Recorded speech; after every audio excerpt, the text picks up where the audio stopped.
વિશ્વ હિન્દુ પરિષદ પાટડી તેમજ પાટડી સર્વ નગરજનો અલગ અલગ ધાર્મિક સંસ્થાઓના માધ્યમથી ભગવાન શ્રી કૃષ્ણજીના જન્મદિવસ નિમિત્તે જન્માષ્ટમીની શોભાયાત્રા પાટડી સત્યનારાયણ ભગવાનના મંદિરથી નીકળી કરી બજારની અંદર આ શોભાયાત્રા નીકળી। આ શોભાયાત્રાની અંદર હાથી, ઘોડા, અલગ અલગ વેશભૂષા સાથેના કલાકારો અને સમગ્ર પાટડી નગર અને પાટડી તાલુકો એ જોડાયો છે।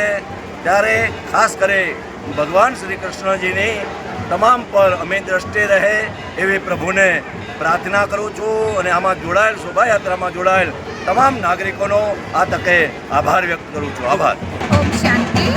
પાટડી નગરની અંદર આજે જન્માષ્ટમી નિમિત્તે ખૂબ સુંદર શોભાયાત્રા નીકાળવામાં આવી હતી। હિન્દુ પરિષદની આ 40મી રથયાત્રા છે જે ભવ્ય તરીકે પાટડીની અંદર આજે નીકળી હતી। હાથી, ઘોડા તથા સુંદર સુંદર દેવતાઓની શોભાયાત્રા પણ નીકળી હતી। એમાં ધારાસભ્ય શ્રી તથા દરેક મંદિરના મંડળના ભાઈઓ બહેનો પણ આ રથયાત્રાની અંદર સામેલ રહ્યા।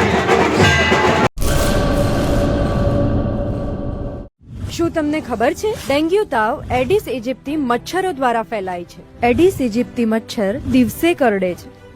આ મચ્છર ઘરમાં જમા થયેલ પાણીમાં ઉત્પન્ન થાય છે।